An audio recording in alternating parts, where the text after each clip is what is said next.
I gave you my heart.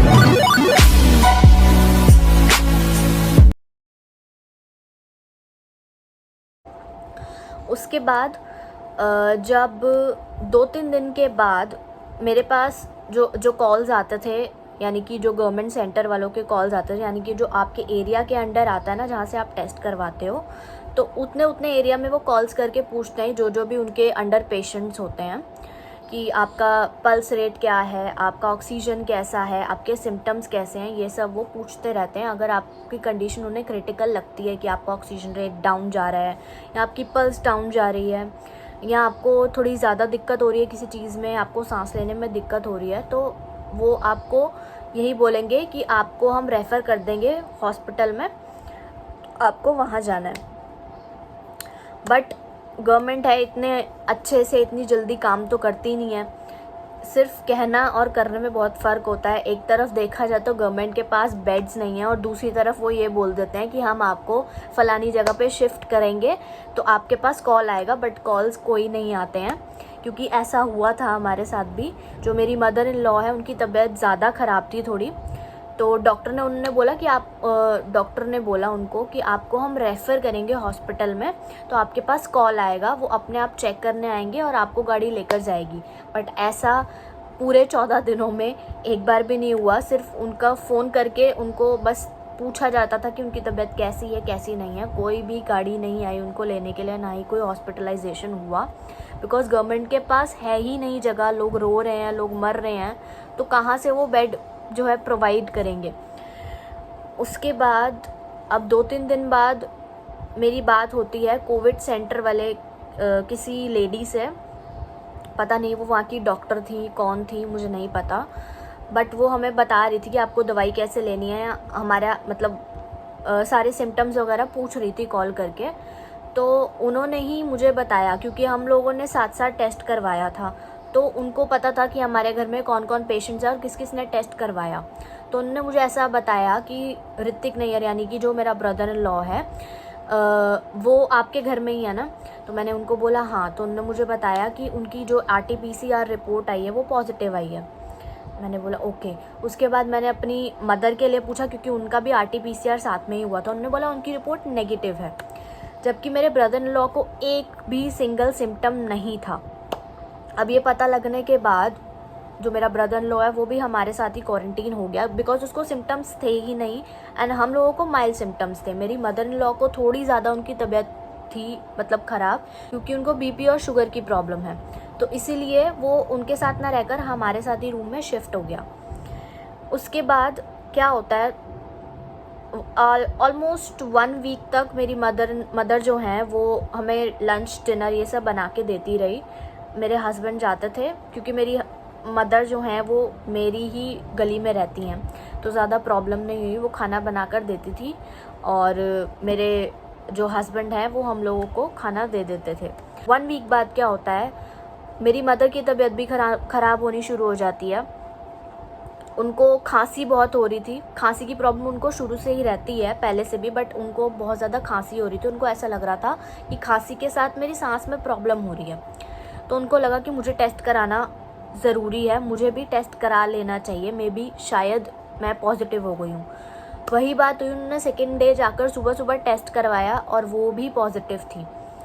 अब वो positive थी, अब उनके साथ मेरे पापा थे और मेरा छोटा भाई था, उनके साथ रह रहे थे। और डेफिनेटली ये अगर आपके घर में एक बंदा भी पॉजिटिव आता है, क्योंकि आपको नहीं पता होता कि कितने दिन से आपको जो है इन्फेक्शन है या कितने दिन से आपके अंदर वो वायरस है, तो आप कितने लोगों से कांटेक्ट में आते हैं। इसीलिए ऐसा बोला जाता है कि जितने भी लोग आपके कांटेक्ट में हैं उन सबको बोलो कि आप टेस्ट करवा लो, क्योंकि किसी में भी वायरस आ चुका हो सकता है और इसके सिम्टम्स आने में 5 से लेकर 10 दिन लग सकते हैं। ऐसा नहीं होता है कि मेरे अंदर वायरस एंटर किया और साथ ही मुझे खांसी आ गई या साथ ही मुझे बुखार आ गया। कम से कम आपको 5 से 10 दिन लगते हैं सिम्टम्स आने में। किसी किसी को जल्दी आ जाता है, किसी को टाइम लगता है। तो मेरी मदर भी पॉजिटिव हो गई। अब उन्होंने मेरे भाई को और मेरे पापा दोनों को भेजा टेस्टिंग के लिए, क्योंकि मेरे पापा में भी थोड़े बहुत सिम्टम्स लग रहे थे, उनको भी थोड़ी खांसी वगैरह थी, तो वो चाहती थी कि मेरा जो भाई है वो सेफ़ साइड पे हो जाए। अगर उसमें कोई भी सिम्टम नहीं थे तो वो इन्फेक्ट ना हो। तो दोनों का टेस्ट करवाया। मेरे पापा की रिपोर्ट पॉजिटिव थी और मेरे भाई की रिपोर्ट नेगेटिव थी। उसी टाइम मेरे भाई को उन्होंने मेरे चाचा चाची के रूम में भेज दिया ताकि वो सेपरेट हो जाए। अब मेरे पापा और मेरी मम्मी दोनों पॉजिटिव हैं और उनको भी ऑलमोस्ट अभी हो गया है। मेरी मॉम को तो 10 दिन हो चुके हैं। मेरे फादर ने कम से कम 2 या 3 दिन बाद टेस्ट कराया था, तो उनका थोड़ा सा 2-3 दिन का गैप है, वो भी क्वारंटीन है। बट उनको ये थोड़ा सा हो गया कि क्योंकि दोनों पॉजिटिव लोग हैं तो अपना खाना और नाश्ता वगैरह जो है, लंच डिनर सब कुछ कर सकती हैं अपने फ्लोर पर ही रहकर, उनको और कहीं बाहर नहीं जाना है। तो ऐसा होता है कि अगर आपके घर में सारे लोग ही पॉजिटिव निकल आते हैं तो आप लोग एक दूसरे का खाना बना सकते हैं, एक दूसरे का काम कर सकते हैं। लेकिन कुछ लोग पॉजिटिव और कुछ लोग नेगेटिव हैं, तो ऐसा नहीं है कि पॉजिटिव लोग जाकर खाना बनाएं तो आप नेगेटिव वालों को नहीं दे सकते वो खाना, तो डेफिनेटली वो लोग भी पॉजिटिव हो जाएंगे क्योंकि आपका इन्फेक्शन उनमें जाएगा ही जाएगा। तो जब आप पॉजिटिव, आपके घर में आधे लोग पॉजिटिव होते हैं तो उनको क्वारंटीन करना है और जो नेगेटिव लोग हैं उन्हीं को ही टेक केयर करनी है।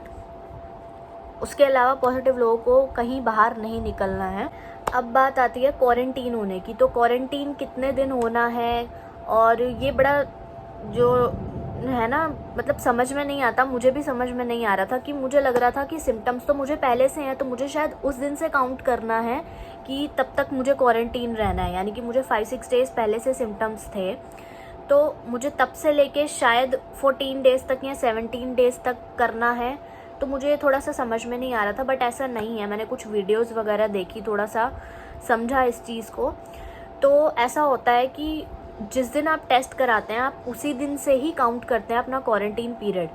यानी जिस दिन मैंने टेस्ट कराया 18 से, तो 18 से लेकर ही मुझे आगे के 14 या 17 डेज तक क्वारंटीन रहना था घर में, कम से कम 14 डेज तक। अगर उसके बाद आपको बहुत इमरजेंसी में बाहर घर में निकलना पड़ रहा है, यानी घर का काम करना ज़रूरी है, बाहर नहीं निकलना आपको, तब भी तो आप पूरी प्रॉपर अपने हैंड सैनिटाइज करके मास्क पहनकर प्रिकॉशंस के साथ ही बाहर निकलें और अपने घर वालों से मिलें। तब भी आप ट्राई करें कि उनसे थोड़ा दूर ही रहें। अब ऐसा होता है कि टेस्ट कराने के 10 डेज़ बाद आपको जो कोविड सेंटर वाले होते हैं वो कॉल करके आपके सिम्टम्स पूछते हैं, आपकी हालचाल पूछते हैं कि आपको अब कोई प्रॉब्लम तो नहीं है, आपकी पल्स रेट क्या है, आपका ऑक्सीजन डाउन तो नहीं जा रहा है। तो ऐसा वो आपसे पूछेंगे। अगर सब कुछ नॉर्मल है तो आपको बोलेंगे कि हम लोग आपको डिस्चार्ज कर रहे हैं अपने यहाँ से, यानी कि अब आप हमारे अंडर नहीं हो, लेकिन अभी भी आपको 7 डेज़ जो है अपने घर में ही रहना है क्वारंटीन, बाहर नहीं निकलना है। यानी ऑन एन एवरेज टोटल अगर हम लगाएं तो टोटल 17 डेज़ आपको क्वारंटीन करना ही होता है। अगर आप इससे पहले निकलते हो तो हो सकता है आप किसी को इन्फेक्ट कर दो, क्योंकि 10 डेज़ के बाद भी आपके अंदर जो वायरस होता है वो वीक हो जाता है, बट अभी भी होता है आपके शरीर में, वो पूरी तरह गया नहीं है। इवन 17 डेज़ के बाद भी आपका वायरस जो है वो डेड तो होगा, लेकिन स्टिल आपके अंदर है, अभी पूरी तरह गया नहीं है। वो डेड हो चुका है, वो किसी को फैलेगा नहीं, आपको अफेक्ट नहीं करेगा, आपको सिम्टम्स नहीं दिखाएगा, लेकिन स्टिल आपके शरीर में है, तो वो धीरे धीरे अपने आप ही जाएगा। दूसरी चीज़ तो एक तो ये हो गया कि क्वारंटीन आपको 17 डेज़ होना ही होना होता है।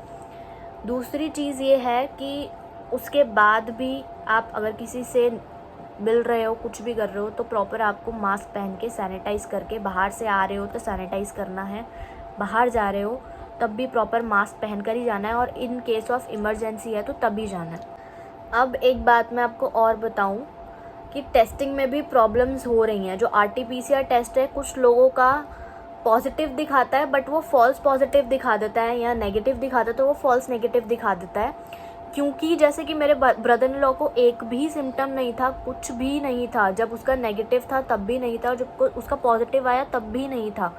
बट मुझे ऐसा लगा कि शायद हो सकता है कि मेरी जो मॉम है उनका जो RT-PCR था वो पॉजिटिव था और मेरे ब्रदर इन लॉ का जो था वो नेगेटिव था। बट ये शायद उन्होंने उल्टा बताया या रिपोर्ट्स उल्टी आई, क्या आया मुझे कुछ नहीं पता, क्योंकि मेरी मॉम नेगेटिव होने के बाद भी पॉजिटिव हो गई, और मेरा जो ब्रदर इन लॉ था वो पॉजिटिव होकर भी नेगेटिव ही था। लाइक उसको सिम्टम्स ही नहीं थे, कुछ भी नहीं था उसको, वो बिल्कुल ठीक है, तब भी ठीक था, अभी भी ठीक ही है, उसको कोई सिम्टम नहीं है। तो आजकल रिपोर्ट्स पे भी भरोसा करना बहुत मुश्किल है। और एक चीज़ ये है कि आप बार बार टेस्ट मत कराएं कि अगर आपको थोड़े दिन में अगर आपको सिम्टम्स लग रहे हैं प्रॉपर कि आप बहुत ज़्यादा खांसी जुकाम है, साथ में फ़ीवर आता है, तभी आप जाकर टेस्ट कराएं। लेकिन ऐसा भी नहीं है कि आप बिल्कुल लापरवाह हो जाएं कि मुझे तो कुछ भी नहीं हो रहा है, लाइक मुझे सिर्फ खांसी जुकाम है, जैसे कि मेरे साथ हुआ। मुझे सिर्फ खांसी जुकाम था, मुझे फ़ीवर नहीं आया था। तो ऐसा भी ज़रूरी नहीं है सिर्फ फ़ीवर आने पर ही आप टेस्ट कराने जाएंगे। अगर आपको खांसी जुकाम भी लग रहा है और ज़्यादा लग रहा है, अगर आप दवाई ले रहे हैं 2-3 दिन तब भी आपका नहीं जा रहा है, कोई आपको चेंज नहीं दिखाई देता है, तो आप डेफिनेटली जाकर टेस्ट कराएं, क्योंकि आपके साथ साथ आपके घर वालों को भी बहुत रिस्क है। और अगर आपके घर में छोटा बच्चा है तो उसके लिए तो ये बहुत ही ज़्यादा रिस्क की बात है, क्योंकि छोटे बच्चे को बहुत ज़्यादा पेन से निकलना पड़ता है इस चीज़ में। जैसे कि हमने देखा कि हम लोगों को इतना नहीं था जितना कि वीर को प्रॉब्लम हुई है इस पूरे टाइम में। तो बच्चे के लिए तो ये बहुत ही ज़्यादा दिक्कत की बात है। तो आप ज़रूर टेस्ट कराएं। कुछ लोग जो है अपने आप को सुपरमैन समझते हैं कि शायद हमें कुछ होगा ही नहीं, तो ऐसा कुछ नहीं होता है। कई बार माइल्ड सिम्टम्स में भी आप पॉजिटिव आ जाते हो। तो ऐसा अगर टेस्ट आप करवा लोगे तो आप दूसरे लोगों को बचा तो लोगे कम से कम। ज़रूरी नहीं है सारे जो है स्ट्रॉन्ग इम्यूनिटी पावर लेके पैदा होते हैं। कुछ लोगों में इम्यूनिटी जो है वीक भी होती है, और बहुत से लोग ऐसे हैं जिनको बहुत सारी इनबिल्ट बीमारियां हैं पहले से।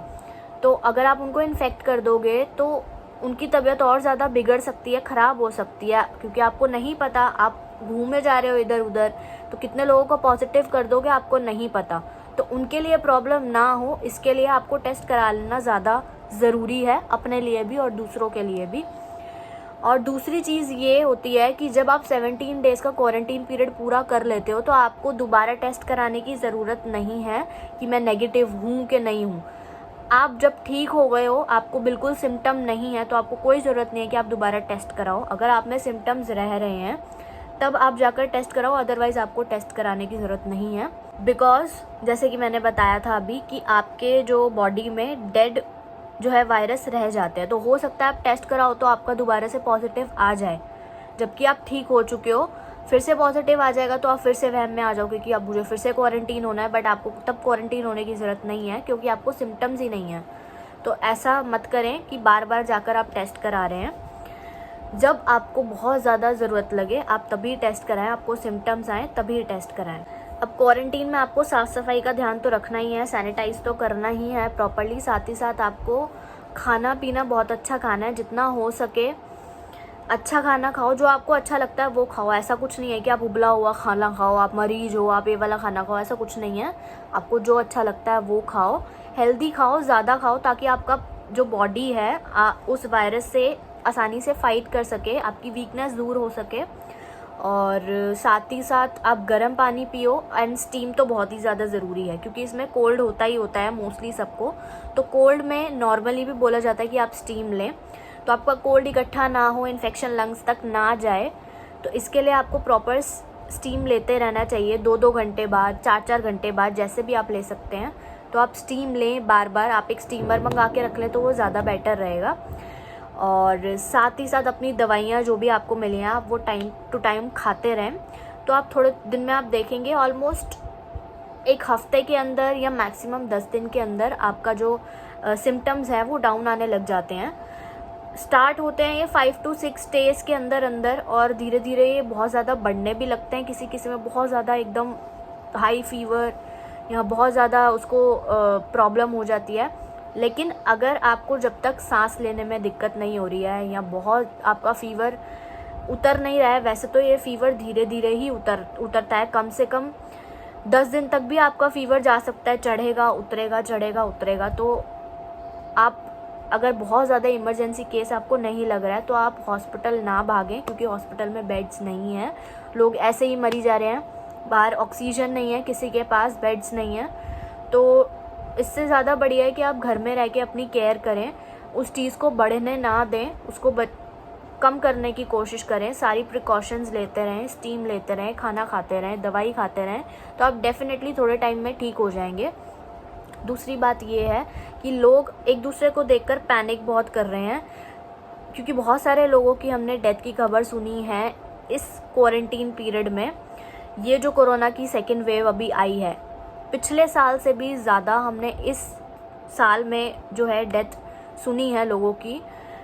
मेरे आसपास भी बहुत सारे लोगों की मैंने डेथ सुनी है अभी तक, लाइक जो बिल्कुल ठीक थे, जिनको कोरोना नहीं भी है, उनका ऑक्सीजन लेवल डाउन हो गया है और उनकी सडनली डेथ हो गई है। तो ऐसा मेनली इसीलिए हो रहा है क्योंकि हम पैनिक करना शुरू कर देते हैं ये न्यूज़ वगैरह देखकर कि अब यहाँ ये हो रहा है, अब यहाँ वो हो रहा है, लोग मर रहे हैं। ये सब आप पहली बात तो देखो ही मत। जब तक आपको इन्फॉर्मेशन की ज़रूरत नहीं है, आप फालतू इन्फॉर्मेशन मत लो, जितनी ज़रूरी है उतनी ही लो। फालतू की चीज़ें देखोगे तो आपके दिमाग में स्ट्रेस आएगा। स्ट्रेस आने से कुछ लोगों का बीपी बढ़ने लगता है, घटने लगता है, इस तरीके की प्रॉब्लम्स हो जाती हैं, जिसकी वजह से उनका ऑक्सीजन भी डाउन हो रहा है, जितना मैंने नोटिस किया है इस चीज़ के बारे में। तो उसी वजह से सडनली लोगों की डेथ हो रही है। और लापरवाही बिल्कुल मत करें इस चीज़ में। जैसे मैंने बोला, आपको सिम्टम्स दिखते हैं तो प्लीज़ जाकर टेस्ट करा लें और फटाफट से क्वारंटीन हो जाएं। आप बिल्कुल 10 दिन के अंदर, 14 दिन के अंदर ठीक हो जाएंगे अगर आप प्रॉपर्ली सारी चीज़ें फॉलो करते हैं तो। लेकिन अगर आप स्ट्रेस लेते रहेंगे, अकेले में परेशान होते रहेंगे, तो आप बिल्कुल ठीक नहीं हो पाएंगे। आपको दवाइयाँ, खाना कुछ भी ठीक नहीं कर पाएगा। आप अपना मूड जो है अच्छी चीज़ों में लगाएं, अपना मूड ठीक रखें, अच्छी चीज़ें देखें। इंस्टेड ऑफ ये बेकार की इधर की उधर की खबरें देखने की बजाय आप अच्छी चीज़ें देखें, तो आपका मूड जो है वो हैप्पी रहेगा, तो आप अच्छे से रिकवर भी कर पाएंगे। सो यही सारी चीज़ें जो हैं मैंने एक्सपीरियंस करी हैं अपने पूरे कोरोना टाइम पीरियड में। और मैंने मेन बात जो है वो यही देखी है कि अगर आप खुश रहते हैं, अगर आप अच्छी चीज़ों में ध्यान लगाते हैं, अगर आप अपना एटीट्यूड पॉजिटिव रखते हैं कि हाँ मैं जल्दी ठीक हो जाऊंगी, तभी आप ठीक हो पाएंगे। अगर आप ऐसा नहीं सोचेंगे, आपको लगेगा कि पता नहीं मैं ठीक होंगी कि नहीं, अरे मुझे कोरोना हो गया, मैं मर तो नहीं जाऊंगी, ऐसा कुछ नहीं होता है। कोरोना होने से कोई एकदम से ऐसे मर नहीं जाता है। ये थोड़े से सिम्टम्स किसी को ज़्यादा आते हैं, किसी को कम आते हैं, किसी को ज़्यादा इफेक्ट करते हैं। जब तक आपका ऑक्सीजन लेवल ज़्यादा डाउन ना होने लगे, आपको सांस की दिक्कत ना होने लगे, तब तक आपको हॉस्पिटल जाने की भी ज़रूरत नहीं है। अदरवाइज़ घर पे रहें, सेफ रहें, सैनिटाइज करते रहें, अपने आसपास सब लोगों का ध्यान रखें, ज़्यादा कांटेक्ट नहीं करें, एक दूसरे के साथ अच्छा खाना खाएं, खुश रहें और अपने घर में रहें। जैसे पिछले साल कोरोना ख़त्म हो गया था, हमारे हिसाब से शायद इस साल भी ख़त्म हो जाएगा। देखते हैं कब तक ख़त्म हो पाएगा, इसके बारे में तो कोई नहीं बता सकता। ऐसा सुनने में आ रहा है अभी थर्ड वेव भी आने वाली है, तो देखते हैं कौन सी थर्ड वेव आने वाली है। जैसे हमने फर्स्ट सेकंड निकाल लिया तो थर्ड भी निकाल लेंगे, अगर आप लोग अच्छे से पॉजिटिव एटीट्यूड के साथ रहेंगे। तो अगर मेरी वीडियो आपको अच्छी लगी हो तो प्लीज़ कमेंट करके ज़रूर बताना आपको क्या अच्छा लगा, इन्फॉर्मेटिव लगी हो तो भी बताना। शायद आप लोगों के लिए हेल्पफुल हो पाए, जो लोग घर में क्वारंटीन हैं, जिनको कोरोना हो गया है, या जो बहुत डर रहे हैं कोरोना से, उनको समझ में नहीं आ रहा है क्या चल रहा है, तो शायद उनके लिए ये हेल्पफुल हो सकती है।